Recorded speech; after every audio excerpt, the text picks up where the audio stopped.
o louvor, conduza as nossas conversas, conduza a adoração, conduza a pregação, a escola dominical, para que possamos ser edificados e para que nos edifiquemos mutuamente, Pai.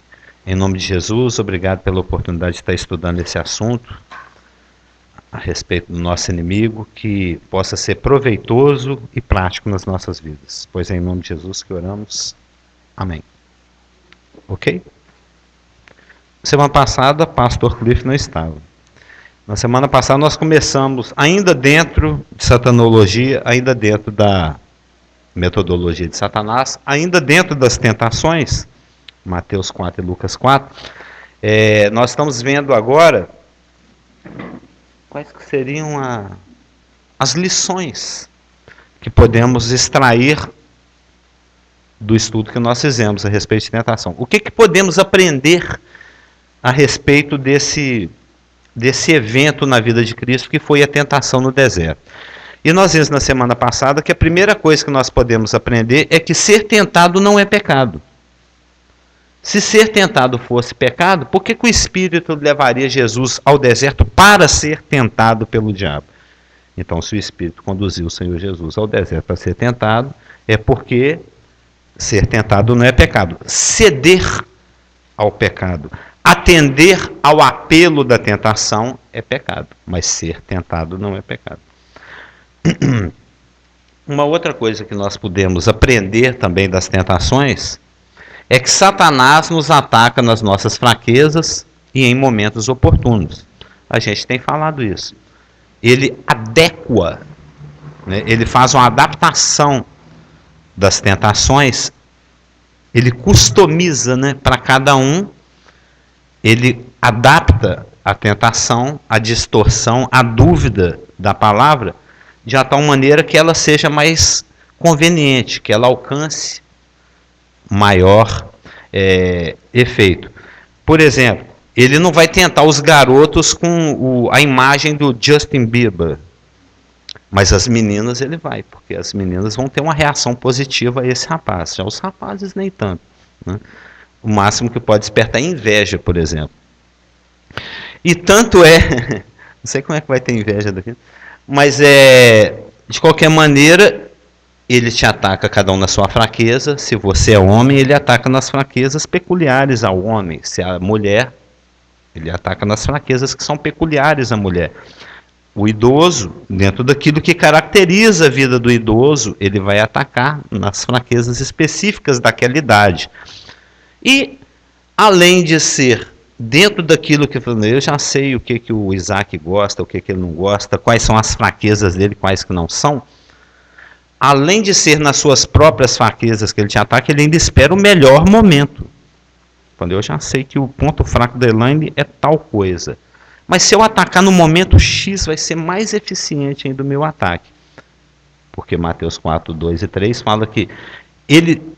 E depois de jejuar 40 dias e 40 noites, teve fome, Jesus. Então o tentador aproximando-se, ou seja, ele se aproximou no momento que era mais oportuno.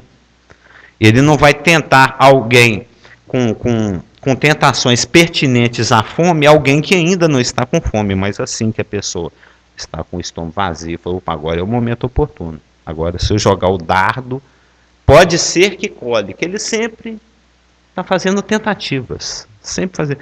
Ele não tem quem o guie, ele não tem quem... Ele é o general, então ele não tem a quem se submeter. Então ele não tem uma direção. Nós temos uma direção. Nós temos alguém que é presciente, onisciente para nos guiar, para nos determinar. Muitas vezes a gente pode não entender. Fala, sobe aí, vira tal rua, faz tal coisa. Você não sabe exatamente por quê, mas o diretor do plano sabe o que vai acontecer se você seguir aquelas instruções. Satanás não, Satanás vai agindo por tentativa e erro. Ele vai batendo na cabeça, ele vai fazendo as tentativas dele. Uma terceira coisa, uma terceira lição que nós podemos aprender das tentações é como que eu posso resistir à tentação? Como se resiste à tentação? Que instrumento que eu utilizo para resistir à tentação? Como Cristo resistiu à tentação? Como Cristo resistiu à tentação? Confiando na palavra de Deus. Lembra? Quando Satanás chegou, se tu és o Filho de Deus, manda. Não. Está escrito. Não foi como ele respondeu? Aí Satanás chega, não, já que você é filho de Deus, por que você não pula? Não, está escrito. O padrão dele, o leme dele, a bússola dele, o que determinava, o que autorizava uma ação ou não ação de Jesus Cristo, era a conformidade com a palavra. Não, casa aí com esse hindu. Não existe julgo desigual. Não, casa aí, ele é incrédulo, depois ele converte. Não, está escrito. Ou seja, é gente que é burro, né? Basta seguir o script. Se tem a plaquinha conversão proibida, por que você vai fazer a conversão? Existe a possibilidade de um abauroamento, não é? Um outro veículo pode chegar e abauroar o seu, não é verdade, Zé? Pode ter uma colisão. Por isso existem as normas, por isso existem os padrões e as regras. Quando Satanás chegou, tudo isso te darei. Como é que Jesus Cristo resistiu a essa tentação? Confiando na palavra de Deus. Na realidade, tudo nas nossas vidas se resume, cada momentinho, cada momento. Acaba que apareceu a oportunidade de falar aquilo. Cada momento nas nossas vidas é uma oportunidade de você decidir quem está mentindo. Porque sempre, para tudo e toda qualquer circunstância na sua vida, existe uma provisão de Deus. Ele tem algo a dizer a respeito de todos os assuntos da sua vida. Basta que você pergunte para ele: Senhor, se eu tenho alguma opinião a dar a respeito desse assunto aqui, você pode agir na sua independência, igual Satanás, e quebrar sua cara, e ficar na tentativa e erro, igual Satanás. Às vezes dá certo, às vezes não dá certo. Quando dá certo, você fala: uhul, que sorte, que bênção. Quando dá errado, não, que azar, hein? Não era da vontade de Deus, mas não é porque você está batendo cabeça sozinho. Você está igual Satanás, independente, mas sem rumo, né? Mas você pode se submeter à iluminação, à condução do Espírito Santo, que vive em você, que mora em você. Então, o tempo todo você tem decisões a tomar, e essa decisão vai ser sempre uma decisão se você está acreditando no que Deus fala ou se você está acreditando no que Satanás insinua. Um sempre vai estar falando a verdade, o outro vai estar falando a mentira. E a gente pensa que essas coisas se estendem às grandes decisões. Vou abrir o Mar Vermelho, né? Vou parar o sol. Às vezes são coisas pequenas. A nossa luta, ela não é contra carne nem sangue. Efésios fala isso. É contra os principados e potestades. Então, eu me lembro, o pastor falava muito isso. Não existe uma separação entre o que é sagrado e o que é... Qual que é a outra palavra? O que é... O do dia a dia, né? Comum. O não sagrado, né? O crente, ele não tem aspectos espirituais e aspectos não espirituais na sua vida. Não existe o que é secular e o que é sagrado na vida do crente.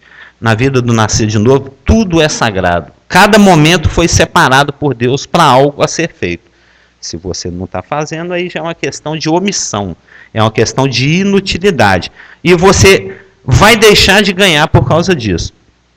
Mas, de qualquer maneira, coisas até pequenas, aparentemente pequenas, porque a gente muitas vezes... Pode ser que nós cheguemos lá no tribunal de Cristo e você vai estar esperando premiações por grandes coisas que você fez e aquilo vai passar quase que sem referência. Enquanto que pequenos detalhes em que você foi obediente ou não, o Senhor vai chamar a atenção daquilo no tribunal de Cristo, vai destacar aquilo e falar: isso era tão importante assim? Não sabia. Porque as nossas decisões no dia a dia, por pequenas que sejam ou por grandes que pareçam, elas são oportunidades que você tem para definir quem é o mentiroso. Se é Deus ou se é o diabo. existe, entre aspas, né, uma luta constante entre as duas partes pela sua volição, pela sua vontade, pela sua obediência. E eu estava até comentando com a Marluce, muitas vezes, muitas das coisas que eu falo aqui, eu não fico citando versículo, eu falo, porque de acordo com Provérbios diz o seguinte, aí, muitas vezes vou falando aqui, depois em casa, preparando o estudo posterior, é o que eu vejo que no estudo anterior eu falei um monte de coisa que tinha a ver com esse versículo aqui que eu acabei de achar. Eu não sabia, eu não me lembrava que Provérbios falava isso, por exemplo. Um exemplo disso aconteceu, hoje é domingo? Foi sexta, né? Ontem foi a reunião das mulheres, foi sexta no caso. Romanos 12, 10, por exemplo, né? Diz o seguinte, um exemplo disso que eu estou falando, a questão de como Deus ele está interessado até em detalhes pequenos. Né?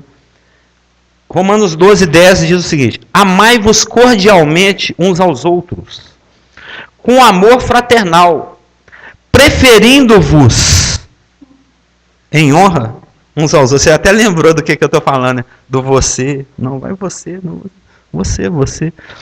Preferindo-vos em honra uns aos outros. Aí a Marluce, na sexta-feira, me falou, amanhã é reunião de mulheres, quando você sair lá de onde você trabalha, passa no EPA e compra tais coisas. Né? Isso, aquilo, outro, leite. E nós temos o hábito de tomar daquele suco, o Good Light. Ele é grossinho, gostoso. E está sempre em promoção porque ninguém toma. Não sei, as pessoas têm preconceito com os light, os diet, né? Acho que não tem gosto, não sei o que é.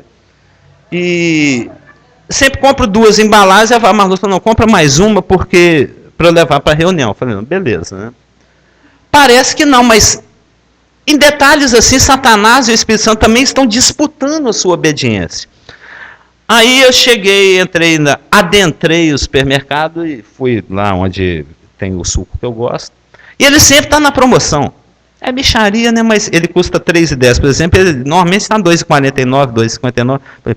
Puxa vida, hoje que eu vou comprar 3, não está na promoção. Aí parece bobeira, mas Satanás joga um dardo. Tem. Falei, então faz o seguinte, isso é Satanás conversando na minha mente, né, jogando.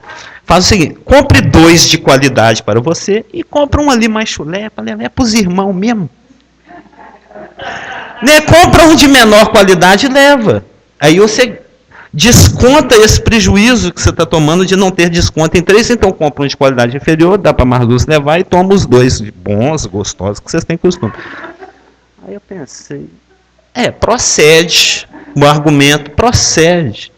Mas engraçado, mas se você tratar o irmão como segunda categoria, não está muito de acordo com a palavra. E o Espírito Santo te lembra, amai uns aos outros com amor fraternal, preferindo uns aos outros em honra. Poxa, mas deveria ser o contrário. Eu deveria comprar um inferior para mim e levar o bom para os irmãos. Não é isso que eu estou pregando? Eu falo isso para você, na prática é o contrário. Eu levo o ruimzinho para os irmãos e fico com os bons.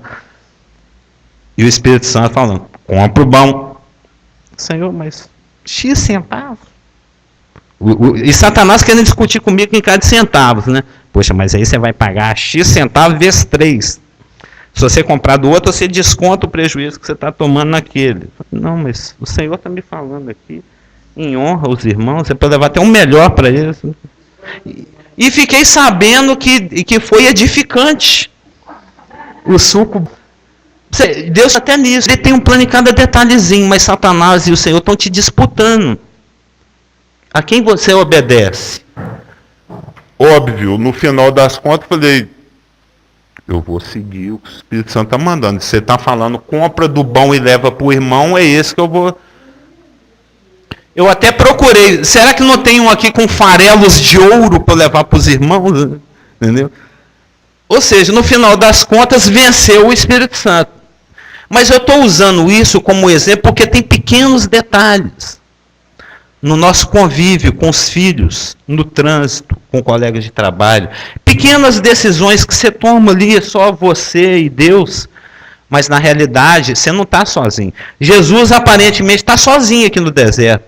Satanás falou assim, se você é filho de Deus, transforma essas pedras em pão. Ele poderia, assim, de quebradinha, né, como se diz, de bobeirinha assim, ter encostado a mão assim num pedregulho e transformado num pão de queijo e comido assim bem discretamente. O Espírito Santo não está vendo, nem os anjos, nem os demônios. Ele estava sozinho no deserto? Não. Primeiro de tudo, Salmos fala que se você descer lá no abismo, o Senhor está nele. Se o Senhor for no mais alto céu, o Senhor também está lá. Então não tem como escapar da onipresença do Senhor. Então os olhos do Senhor estão sobre toda a terra, vigiando os bons e os maus. Segundo, existem miríades, milhões, bilhões de anjos nos assistindo. Nós somos um show, um espetáculo, a palavra fala isso. Jesus da mesma forma. Então existiam milhões, bilhões de anjos contemplando a carreira de Jesus Cristo, o que ele fazia, as decisões que ele tomava. E pior ainda, milhares de demônios ao redor também contemplando qual que é o comportamento, como é que ele decide, como é que ele procede, quem que ele considera o mentiroso, Deus, o papai ou Satanás? Então, nunca se está sozinho. Mesmo aquele fórum mais íntimo de decisão, que é só você pensando, no mínimo tem 3 testemunhas ali. O Pai, o Filho e o Espírito Santo. E de 2 já é verdadeiro. Tem 3. E quando você externa, você manifesta em ações a sua decisão, aí que o público aumenta muito. Demônios e anjos, se não tiver ser humano por perto também. Então as nossas decisões, elas nunca são avulsas. Elas nunca são isoladas. Elas sempre vão ter a ver com o plano de Deus ou não, com a obediência ou desobediência. E como é que eu resisto quando Satanás vier me atacar? Que arma que eu uso para resistir às tentações? Que arma Jesus Cristo usou? A palavra de Deus. Jesus, lembra do mate fino? Na hora que vinha a tentação, ele se escondia atrás da couraça, a capa protetora, né? O muro da palavra, né? O escudo daquele que crê. Né? Se o Capitão América tem um escudo com a letra A, nós temos um escudo com a letra... O Cliff é com a letra W, né? E no nosso é com a letra P. Né? Que a dele é o Word. E o nosso é P de palavra. Então nós temos um escudo. É só usar. Aliás, eu já estou começando a preparar o estudo de Efésios, que nós vamos estudar aquelas armas lá. É muito interessante aquelas armas. Vocês vão ver os tipos de apetrechos que nós usamos, são muito interessantes quando você olha no grego.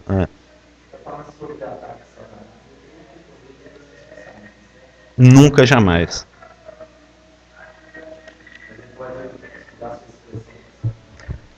É aquilo que nós estávamos falando. Ele vai por tentativa e erro. Pela cara azeda do Carlos Augusto, eu acho que é um bom momento de atacá-lo. Ou será que ele é feio assim mesmo? Ele está lá pensando, né? Ele vai por tentativa e erro. Ele supõe, ele sugere, ele acha. Entendeu? Ele usa, inclusive, a palavra de Deus para ver se ele obtém alguma informação. Nós vimos isso. Ele ficou de olho no Jacó morrendo lá na cama, o Davi... um certo não vai... Lembra? Naquela progressividade da revelação que nós falávamos umas semanas atrás, ele ficou estudando. À medida que Deus ia revelando para os homens, ele ia pegando carona para ver pistas, para ver para onde ele ia se conduzir. Então, a melhor defesa contra as tentações, podemos aprender. Aliás, a única, né, nem a melhor, a única defesa contra as tentações é confiar no que Deus falou. É uma coisa simples e nós complicamos tanto. 100% dos seus problemas vão desaparecer se você simplesmente confiar no que Deus está falando. Deus falou, Ele não mente, por que eu vou duvidar? Por que a gente vai arriscar de confiar em alguém que é mentiroso desde o começo? Ele não muda. A natureza dele é essa. Nem que ele queira, ele é autêntico com você, Satanás. E a gente às vezes dá crédito para esse cara, não sei porquê. Satanás não tem poder contra a palavra de Deus. Né? Por isso que a palavra é a única defesa. Ele não tem... Aí vem o príncipe desse mundo, ele não tem nada em mim. Não foi o que Jesus falou já nos últimos capítulos de João? João 13, 14, por ali. Quando você nasce de novo, aquela menina ontem lá na Praça 7, lá, nasceu de novo, que levantou a mão discretamente, que só o Isaac viu, né? Eu não vi. No momento que aquela menina nasceu de novo, a palavra de Deus se fez carne. Não é? No princípio é o verbo estava com Deus, e o verbo era Deus. E o verbo se fez carne e tabernaculou entre nós. No momento que o Espírito Santo sopra a palavra no ouvido de um não de novo, ele é regenerado e nasce de novo, naquele momento a palavra está se fazendo carne, igual foi o de Jesus Cristo.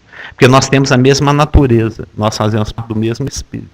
Então naquele momento, no momento e como Satanás não tem nada a ver com a palavra, ele e Jesus Cristo, um não tem nada a ver um com o outro.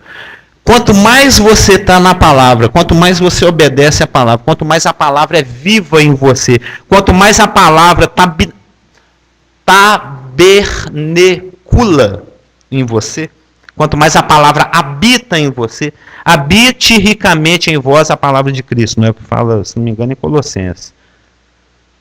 Quanto mais a palavra tabernecula em você, tabernecula, faz tabernáculo. É tabernacula. É.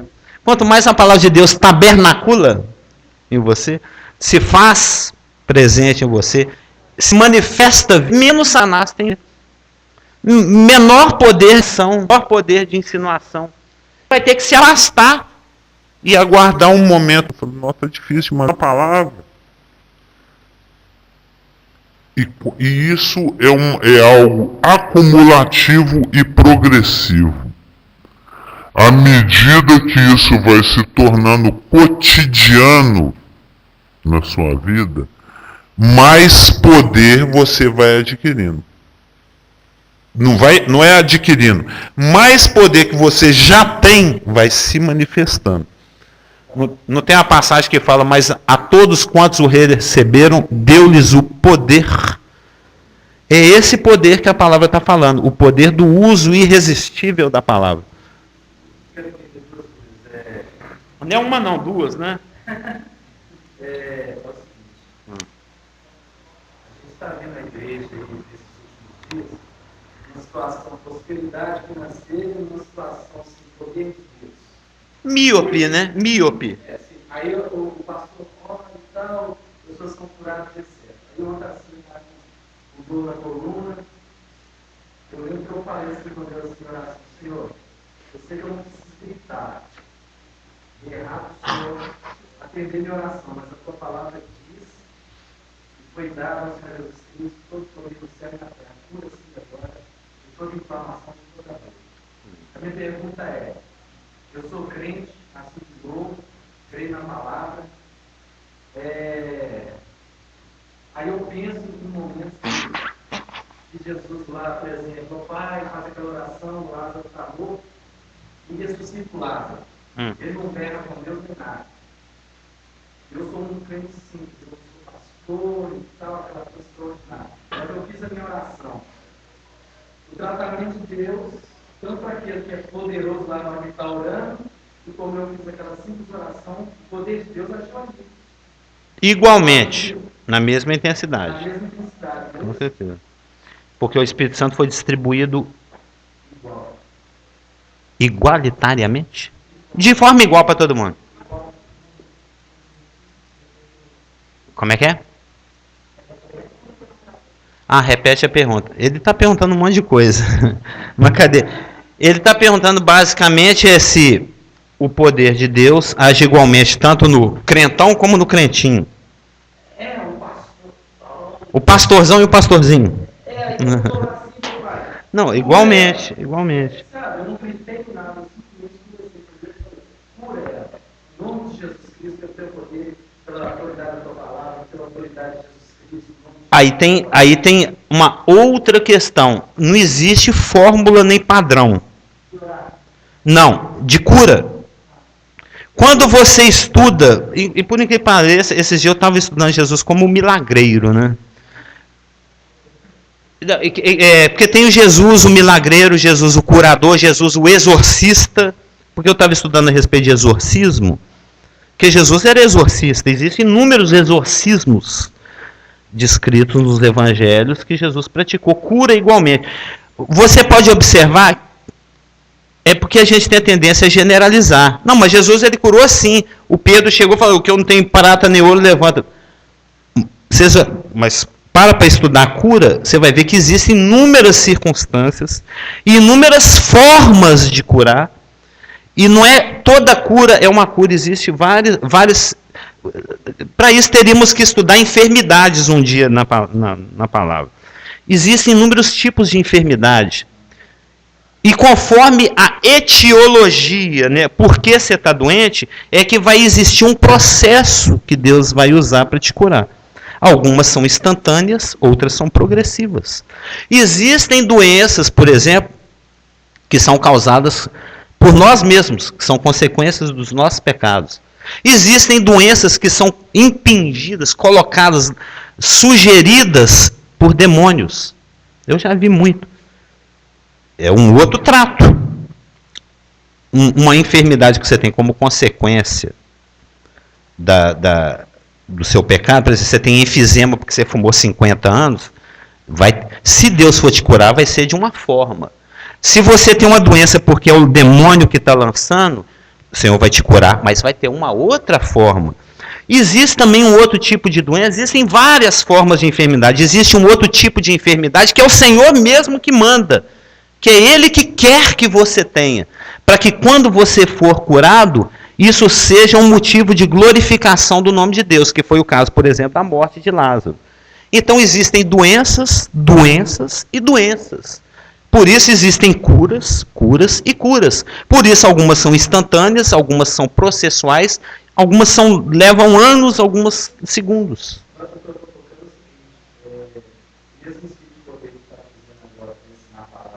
Exatamente.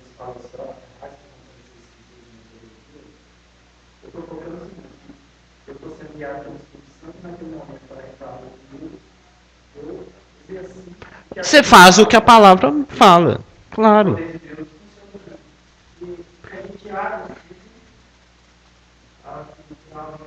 Sim, é dessa forma que se cura na igreja.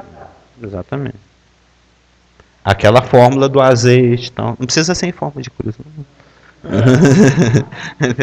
precisa ser tão pádrico, não, mas de qualquer maneira, dentro desse assunto que você está falando, se o Filho de Deus tem poder ou não tem, e ele tem todo o poder nos céus e na terra. Porque todo o poder me foi dado nos céus e na terra, Jesus Cristo falou. E eis que estou convosco até a consumação do aion, né, do presente século, dessa dispensação. Então, o Filho de Deus, ele tem poder. Mateus 1,12. Se você é feito Filho de Deus, você tem poder. Todos que são feitos filhos de Deus já nascem superpoderosos. Eu sou o lindinho.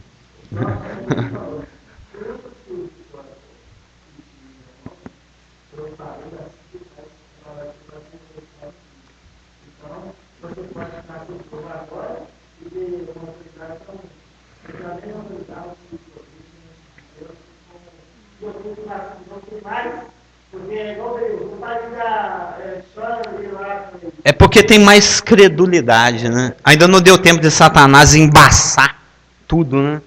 Por isso, se Satanás não tem poder contra a palavra de Deus, se a palavra de Deus é irresistível a Satanás, é, por exemplo, como o Natan desafiar o Vitor Belfort. Falou, vou te pegar lá fora hoje. Ele chega para o Vitor Belfort e fala, vou te pegar lá fora hoje. Ele vai apanhar. Satanás desafiar a palavra de Deus, ele vai apanhar. O Vitor Belfort tem mais músculo que o Natan. Aquele rapaz lá do octógono, por exemplo, né? Você vai encarar aquele rapaz? Um soquinho dele te derruba. Se Satanás não tem poder contra a palavra de Deus, ele não tem poder contra o nascido de novo. Porque o nascido de novo é a palavra feita em carne. Né? Mesmo porque somos um só espírito com o Senhor. 1 Coríntios 6,17. Quem que é mais poderoso? O Espírito de Deus ou o Espírito do Senhor? De Satanás. Maior é aquele que está em nós. 1 João 4,4. Do que aquele que está no mundo. Quem que está no mundo? Satanás. Somos guardados por Deus por isso o maligno não nos toca. 1 João 5,18. E isso é garantido pela fidelidade de Deus. 2 Tessalonicenses 3,3. Essas passagens todas falam a respeito disso que eu estou falando aqui agora. Né? Somos guardados pelo poder de Deus, por isso o maligno não nos toca. 1 João 5,18. Não sei se você vai falar sobre, mas Provavelmente sim. a lista que no meio do das grandes igrejas, né, eu venho para a igreja, está lá 20 anos de igreja e é possuído pelo diabo. E caralho, aquelas coisas que Tinha 20 anos que ele esquentava o banco da igreja, né?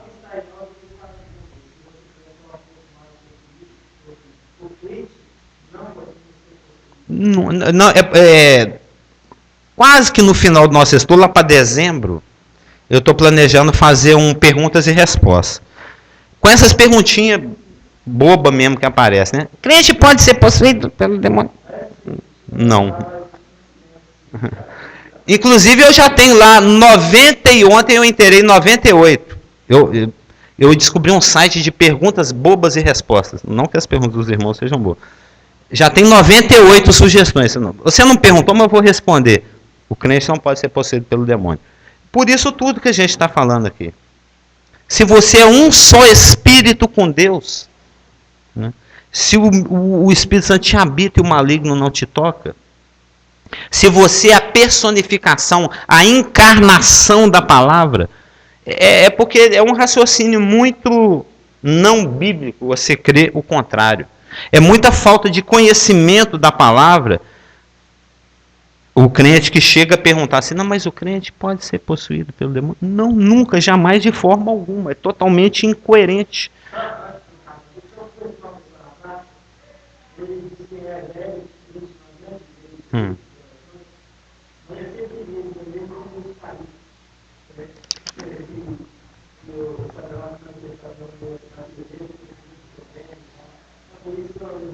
Entendi.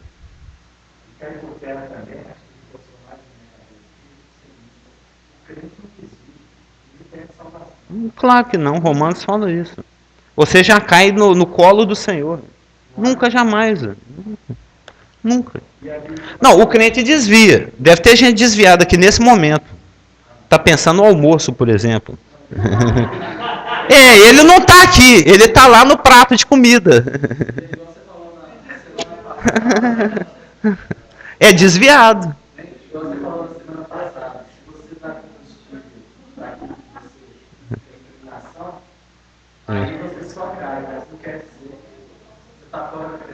Claro que não, nunca. Nós já começamos com o Salmo 139 hoje, né? Falando que não tem jeito de você fugir. Eu fugirei da tua face. Não tem esse hino? Se chego, não sei o que lá, tu lá estás. Não tem? A gente não canta o Salmo 139? Tem. Essa aí já é outra. Essa aí já é mais samba, né? Não parece?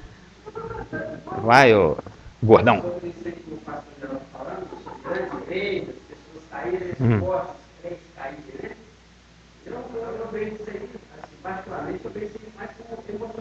Sim. Aí a gente vai cair naquilo que a gente falou algumas semanas atrás. Tem vagão errado puxando a locomotiva. É a palavra, a fé, a razão, a emoção. A emoção é feita para responder, não é para comandar, entendeu? Claro.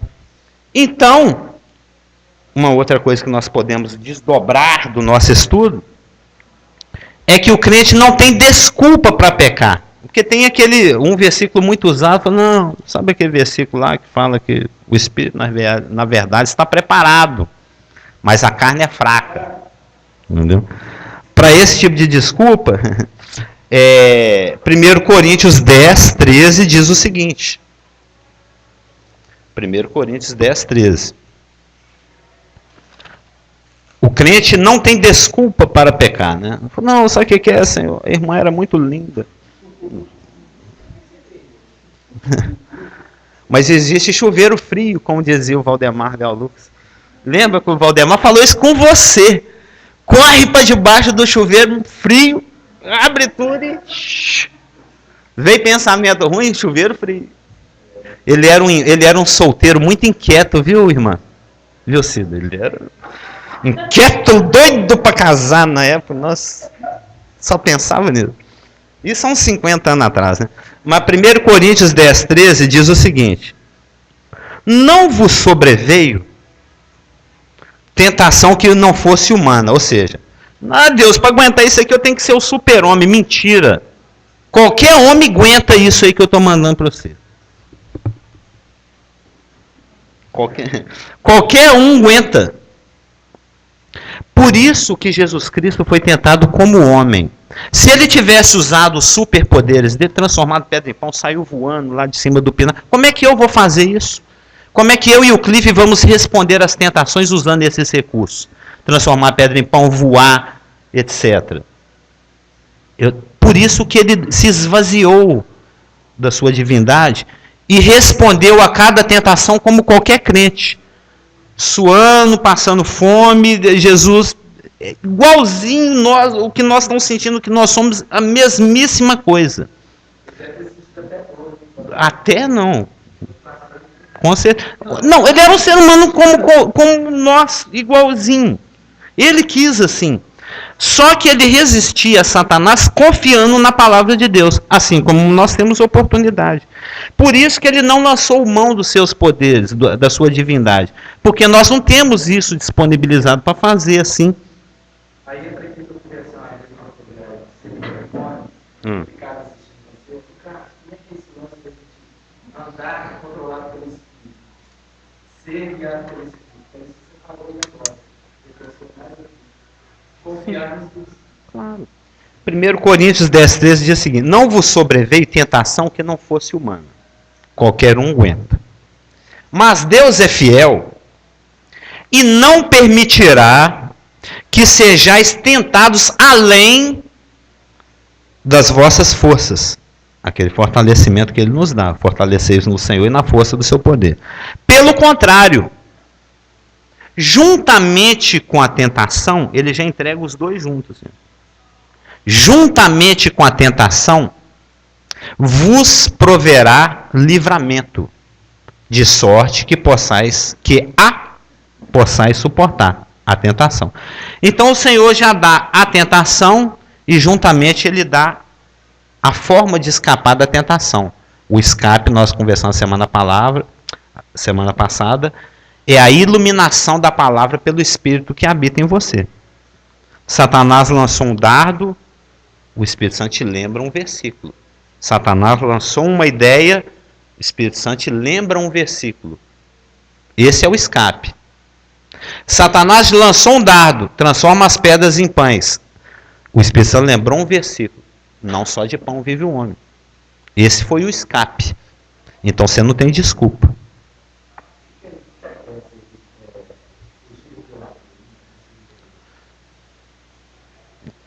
Aí seria uma outra história, mas esse é uma vez você lembra da egolatria? Uma vez, eu não sei de onde me veio esse desenho na cabeça, se eu que criei ou se eu copiei de algum lugar. Era uma pessoa ajoelhada diante de um espelho, com duas velinhas ao lado. Uma vez eu fiz esse desenho, não sei quem chegou a ver esse desenho. Um rapaz ajoelhado diante de um espelho, com duas velas ao lado do espelho, ele está se adorando. Isso que é idolatria.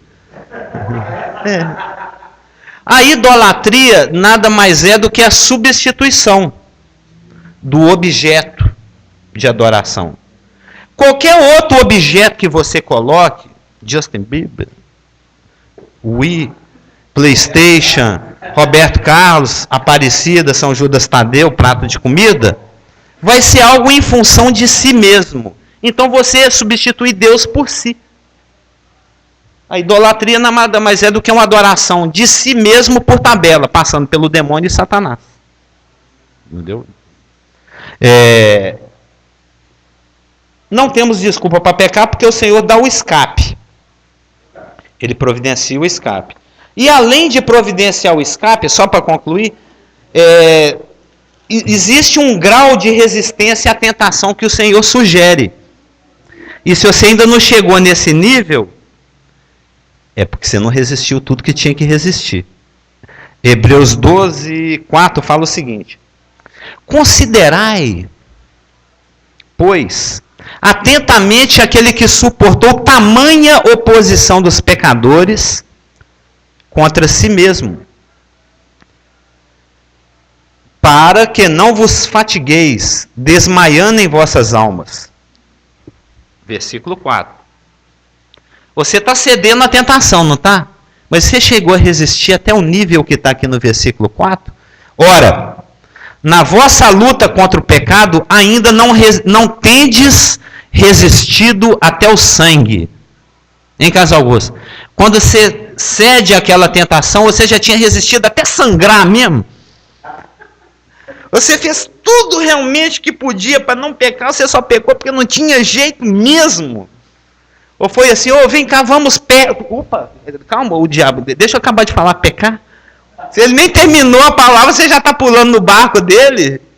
Pode falar, o Geraldo Gordão.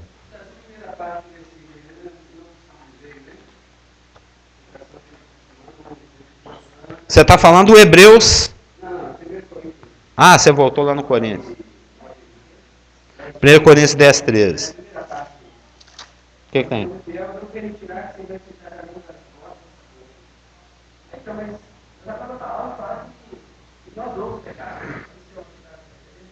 Se eu disser que eu não peco, eu faço Deus me e eu também. Eu vou pecar. Isso, inclusive, nós temos isso mais para frente. E quando você pecar, o que acontece? O que tem?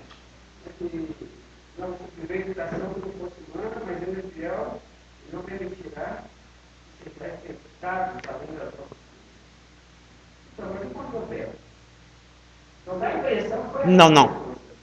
Quando você peca, você foi burro. Você não quis levantar o escudo. O Vitor Belfort veio com soco e você nem se defendeu. Você só ficou assim. Pode bater, eu quero apanhar.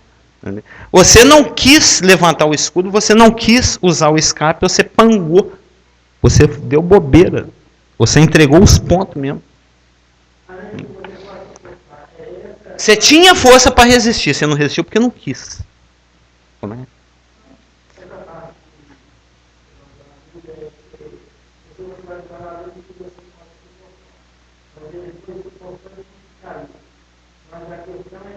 É suportar até o fim. Até o sangue. É o que nós vamos ver aqui.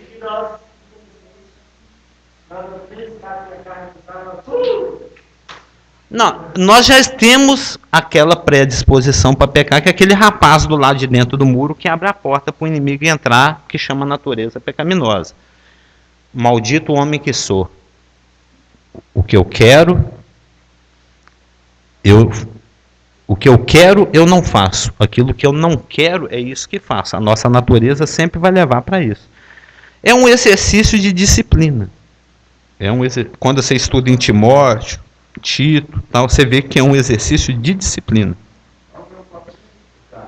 Sim. Você falou dessa manhã aí, eu aprendi o seguinte: eu tenho que insistir em aprender mais a palavra, obedecer, escutar e usar realmente a palavra. Claro. Eu só vou pegar se eu quiser. Claro.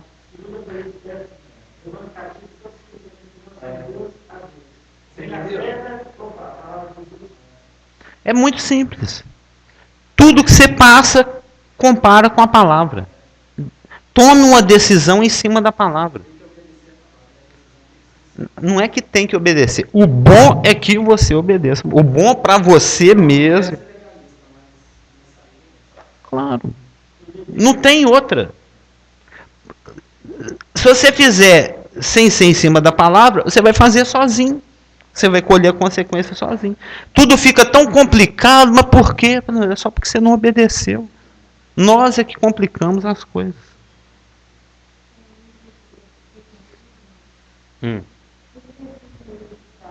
Qual? O Coríntios ou o Hebreu?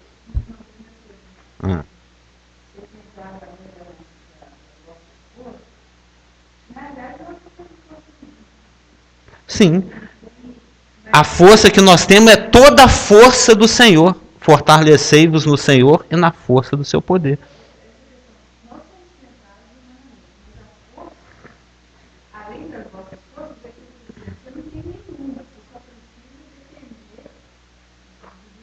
Da força disponibilizada, exatamente. Mas, cara, Sim. focando no que você falou, essa dependência do Espírito Santo cai na situação. A palavra, você fala assim, Jesus simplesmente a palavra. Ele nunca ia colher. Claro. Nunca. Até que ele, você fala assim, ó, mas o Satanás ele falou, me adora. Aí eu falo, sai, né? Então, o que você pontua é a palavra. O que ele fez, ele praticou Tiago 4,7. Resistir ao diabo, ele fugirá de vós. E como é que Jesus Cristo resistiu ao diabo? Usando a palavra. É assim que você resiste ao diabo. Ele lança uma projeção, você fala, não. Fala. Não decido igual Satanás sugere, eu decido de acordo com o que Deus fala.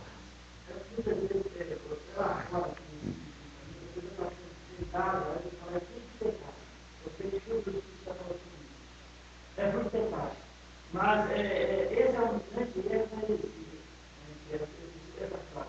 Porque, como você falou, ser pecado não é pecado. Não. Ceder ao pecado que é pecado. Exatamente. E além disso, os problemas, as dificuldades ou uma situação que você está, nunca pode ser fruto do pecado. Porque eles são pecados que resolvidos. Como Deus hoje, assim como o Pai do seu filho, assim como comigo.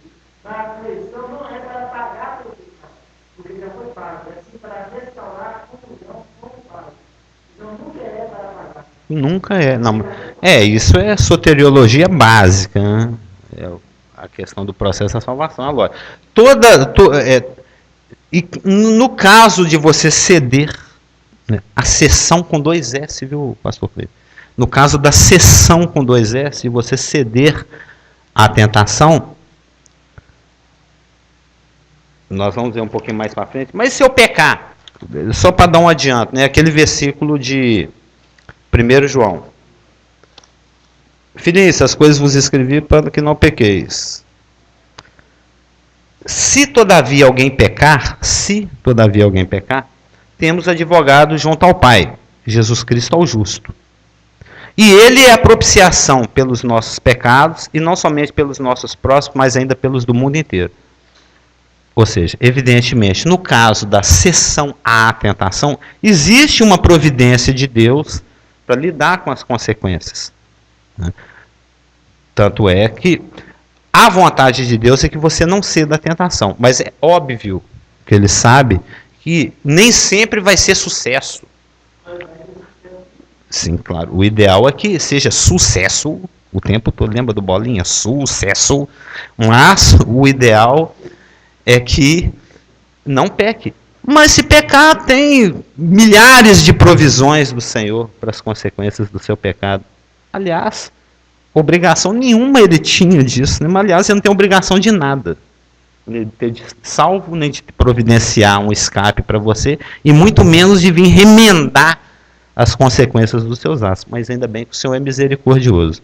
E aí, na semana que vem, algo que eu queria ter feito semana passada, na semana que vem, nós vamos estudar em Tiago como é o passo a passo o processo da tentação e como é que é passo a passo o processo da libertação caso você caia na tentação. Ok? Podemos orar? Pai amado e querido, em nome de Jesus, te bendizemos por esse domingo maravilhoso, quentinho, gostoso, iluminado. Nos dá um culto bacana, um culto alegre, um culto harmônico, e que em nome de Jesus o Senhor seja glorificado nas nossas vidas e traga aquelas pessoas que o Senhor tem, Pai, intenção para congregar aqui conosco, daqueles que têm nascido de novo através dos ministérios dessa comunidade.